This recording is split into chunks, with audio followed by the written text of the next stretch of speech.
So some of you might remember on Mother's Day, we got 3 mothers up on the stage from different generations, and we asked them some questions about how being a mother had transformed and impacted their faith. Today, for our message, we're going to be doing the same thing but with fathers, except longer. So I've got more questions that's new and improved. So I'm going to start inviting some dads up to the stage. Before I do that, I'm going to need one more microphone. Callie, are you happy for me to use yours? Legend. Cool. All right, and then we might bring some stools up on the stage as well before the dads come. Thanks, guys. Nah, all good, all good. 1, 2, 3, yeah, let's go. All right, let's bring up father number 1. Arthur, do you want to come up and join me on the stage? Let's give Arthur a big round of applause as he makes his way up. Come take a seat on this first stool. I'll just ask you a couple of questions before I invite the next dad up. Arthur, do you want to give us just a quick insight into how long you have been a father for? And also, how long have you been a follower of Jesus for? And briefly, how did you come to your faith? I've been a father before I became a father. That's got you, haven't it? I married a widow with 2 kids. Bonnie was my wife, and Debbie and Donald were the 2 kids. And the big guy who was leading here is the son of Donald. So he's my grandson. Where'd he go? He just disappeared. Yes, the big guy was here just a minute ago. Yeah, that is my grandson. Yeah, and what was the second one? Second one is, how long have you been a follower of Jesus for? Well, I've been following Jesus for 60 years, over 60 years. Now, the whole thing about that is that I was brought up in a little church where we heard a lot about the devil and hell. And one of the things that really got me was that I accepted Jesus because I didn't want to go to hell. And hell's a real place and it needs to be spoken about. But in those days, we had to sit in a pew. The whole family took up the whole pew. And we had to sit there and be quiet, say nothing. If I said anything or made a noise, Dad would give me the elbow. But when I heard about hell, it really scared the daylights out of me. And I probably made a lot of decisions because of that. Anytime anything came up that I need to accept Jesus, I said, oh yeah, I'll accept Jesus. And I did that. But I don't think it was until in my teenage years till I found out that it was by grace I was saved, through faith, not of works or anything like that or hell, okay? It's a powerful realization. All right, thanks so much, Arthur. I'm going to grab the microphone off you as we welcome dad number 2 up to the panel. Everyone, do we want to give Glenn Treble a round of applause as he makes his way up? And Glenn, I'll give you the microphone. Glenn, do you want to answer those same questions? So how long have you been a father for? I've been a father for 22 years, 2 months. Amazing. 26 days. 13 hours, 32 minutes. Don't ask me the seconds. Oh my gosh, well done. And how long have you been a follower of Jesus for? Very similar to Arthur. I remember being 9. Even though it's Father's Day, honour to my mum, who used to take us to church. And there was a travelling preacher came through and very much scared of going to hell at 9-year-old, kind of going into my bedroom by myself, actually, and just saying, God, I need you. But 15, Bill Newman came through town, and it was kind of that change from fear to love, as in I want to live my life for Christ because I love God. Yeah, it's a powerful one. And okay, so time for dad number 3. We're going to invite our slightly younger father up, Brett Miskin. Let's give him a round of applause.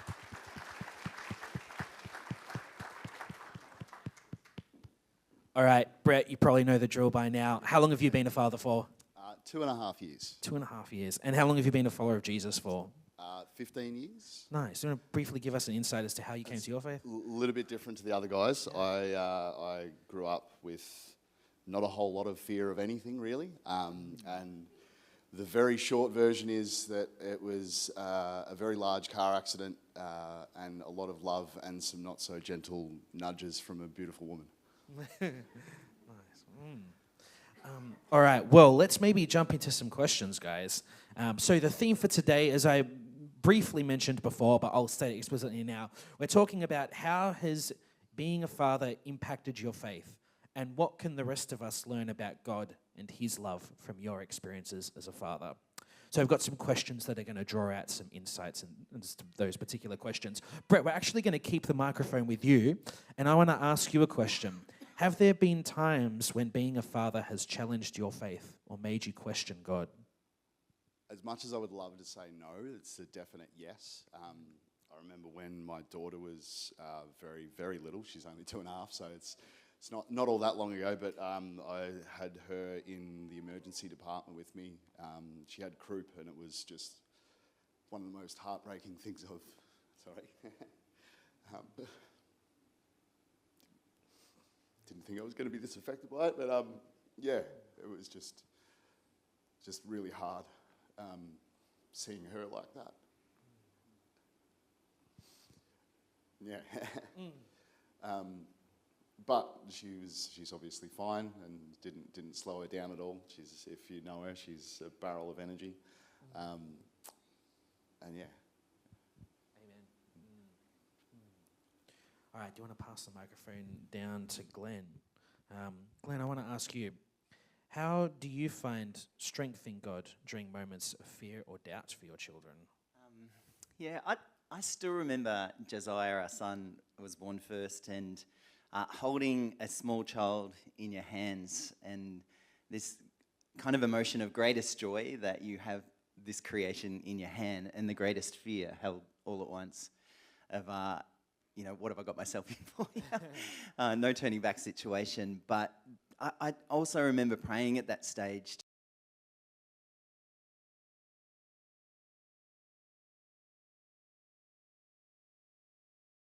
through life of really our children are a gift from God.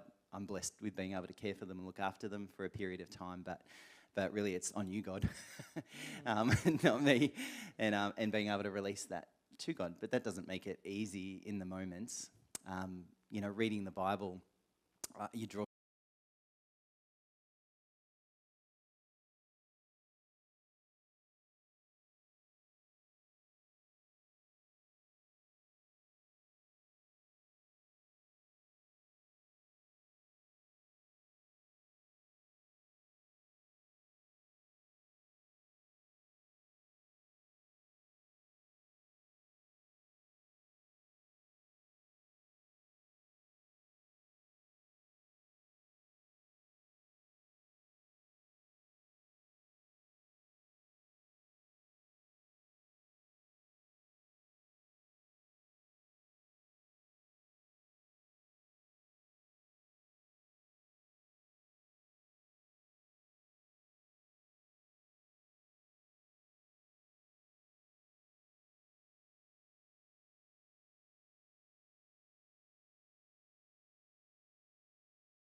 And I really love you so much. Pizza shop in Garfield.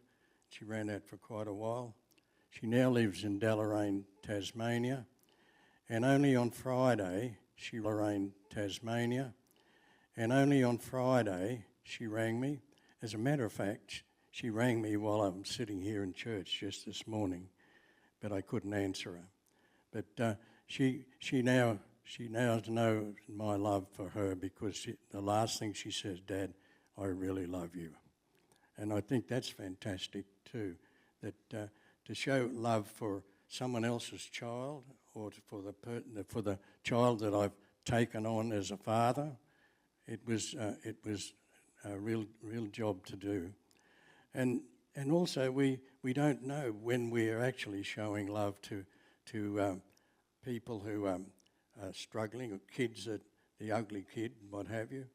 But I got a letter from a lady, And I want this young lady here to come up and read it to you, because it's too emotional for me. Come on, Linga, come on up here, come. So this came to me. Come on, okay. Listen to this. Friday, 22nd of February 2008. Dear Arthur and Bonnie, I just wanted to write to you to say thank you. In 1962, when you were at Teen Ranch at Cobbitty, I attended one of the January camps. I was 13 at the time and very much a tomboy.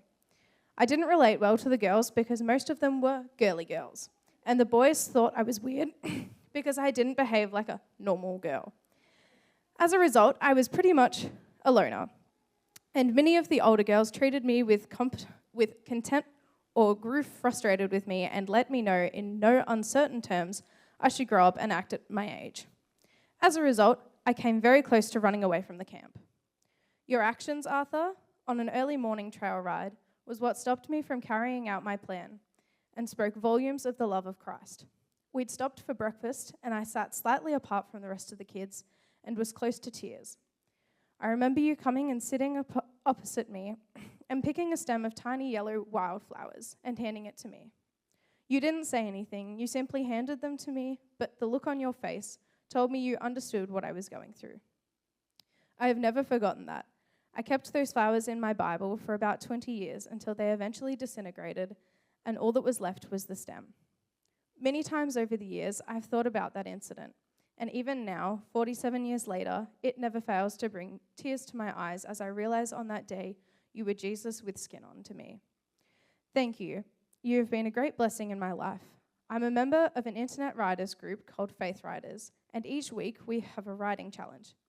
This week's challenge topic is actions speak louder than words. And this incident was the very first thing that sprang to mind. If you have no objections, I would like to relate that story. God bless you for listening to the Lord those many years ago and saving a little girl from making a big mistake. Yours through Christ to make him known, Lynn. Thank you. Just to see how you don't know who you touch when you show unconditional love. Arthur, I'm going to ask you to hang on to that microphone. I've got one more question to ask you. How do you model your faith to your children? And have there been times when doing this has been quite challenging for you? One of the things that I'll go right back to the start when I offered my life for full-time service to go out as a missionary, and that meant that I would live by faith, trusting God for my everything, for all my needs, my financial needs and everything else. And ever since then, I've trusted the Lord. I left my trade in 1956 as a bricklayer, and I've trusted God for my finances from then on, right through.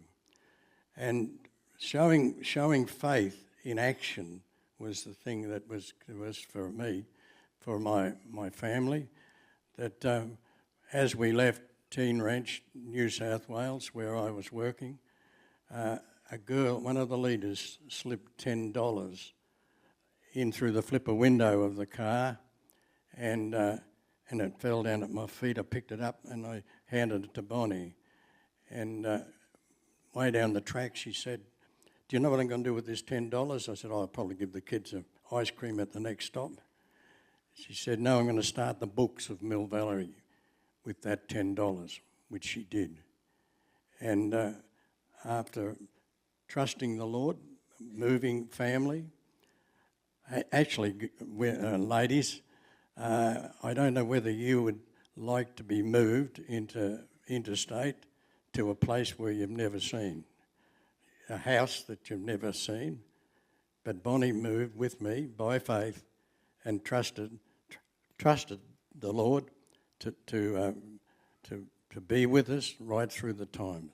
And through all the part of Mill Valley Ranch is the story of faith of how God has provided our needs and the purchase of properties and everything else. And by faith, working through that, I think that's been the way that has been with my life. I have never worried about money in my whole life.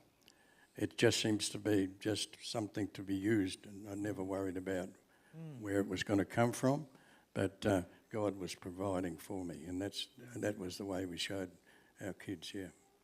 That's amazing. All right, Arthur, we're going to pass the microphone down to Brett. And Brett, I'm going to ask you the same question. How do you model your faith to your children? I still consider myself to be very young in my faith, so it's convenient for me that my children are very young as well. So the way that I model it is in a very simple, basic sort of way.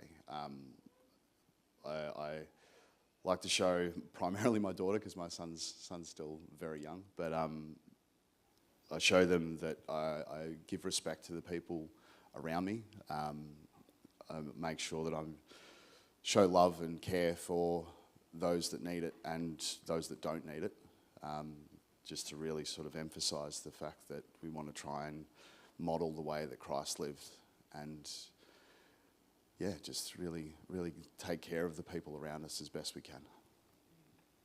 That's a great answer, Brett. All right, let's pass the microphone to Glenn. I've got a slightly different question for you, Glenn. Are there specific scriptures or stories in the Bible that became more meaningful to you as a dad? Yes.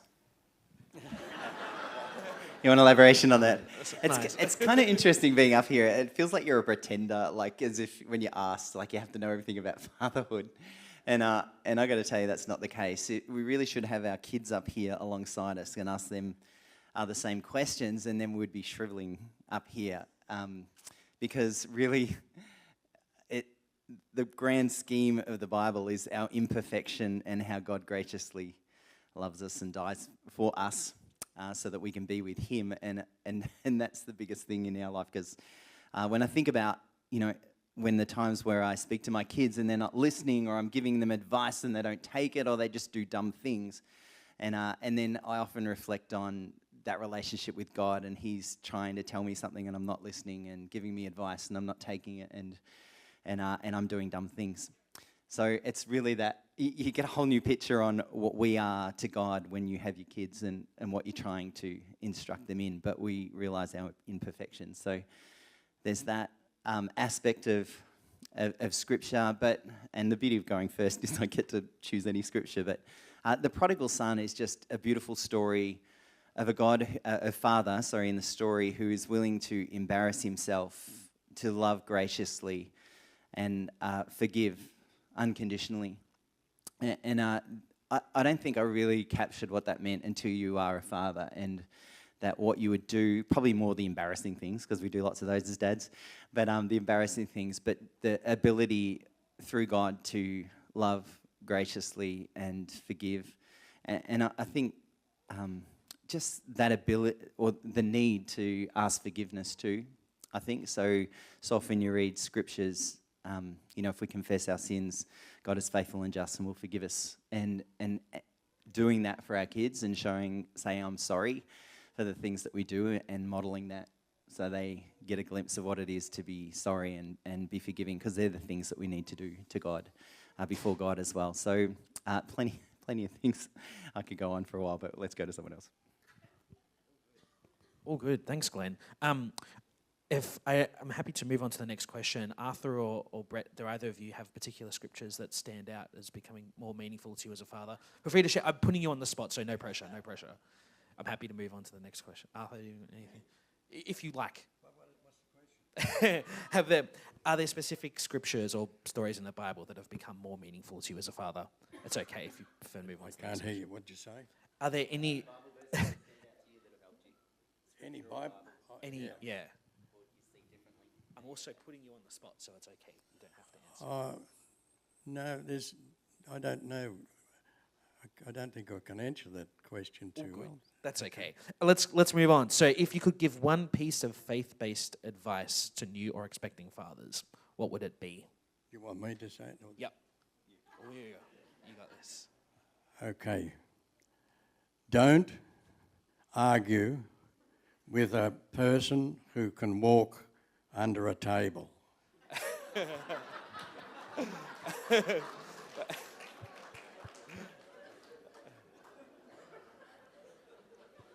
Has it sunk in yet, young fellas? Don't argue with a person that can walk under a table.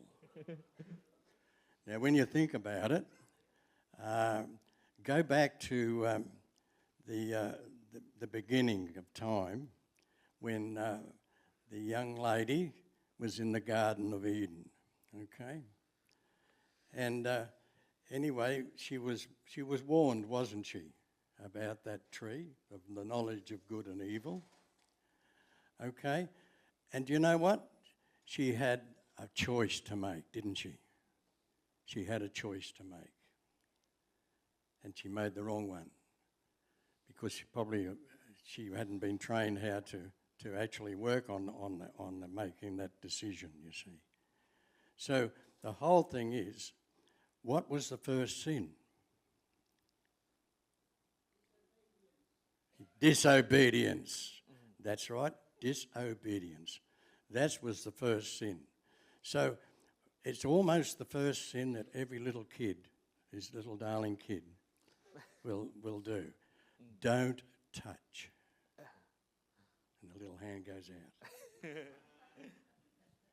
Yeah. And the thing is, if we don't start teaching our little kids to make choices, then now I've Daryl's sitting over here. You know Daryl? Daryl was up here. He does, what do you call it? Alpha course. He does the Alpha course. He was up here on platform talking about Alpha course. His grandson is being taught to make choices. And it was interesting to be in the house and watch him make choices. His father says, you have a choice, son. Either you eat that food or you go to your room. And he went to his room. But he was teaching this little guy choices. And I think Eve didn't get a chance to be taught about making choices, but we have the opportunity as fathers to be able to teach our kids choices, okay? They can make choices. Makes them think through the choices make rather than us choosing for them, okay? You know, we can pass the microphone down to Glenn. Glenn, I'll ask you the same question. If you could give one piece of faith-based advice to new or expecting fathers, what would it be? I would say if prospective fathers, choose the right woman, a godly woman, to start with. For those that are already in a relationship, love your wives. And I'm just eternally grateful for Jen. She's a good mum. And you know, I do fatherly things, and it really is a partnership. But I'm kind of, maybe I'm speaking out of thing, but there's often where I just take a step back and just watch Jen in action with the kids, and because she does a great job. So that would be great advice. Look, reading your Bibles and loving God, serving with the gifts that God has given you. I think they're all just great ways to be as an individual, but also great modelling for your kids, for them to see that and know what it is to love God and love others. So, For sure. probably other things, but over to you, Brett. Yeah, pass it on to Brett. Brett, I'll ask you the same question. If you could give one piece of faith-based advice, new expecting fathers, what would it be? Put in around the house. It's not only the time that you're in, like if you've just had a child, it's not only the time that you're in that's a struggle, it's your wife has been through 10 months previous of, even if it was a good pregnancy, it was rough. A lot of discomfort, a lot of change, a lot of identity shift, and there's nothing more important for you to do as a husband in that space than to support your wife with that. And from a fatherly perspective, just get ready to change as many nappies as need to be changed, and get your hands dirty, and get completely okay with the idea of getting poo on you. Nice. That's a good note to end on. Let's give our three dads a round of applause, guys.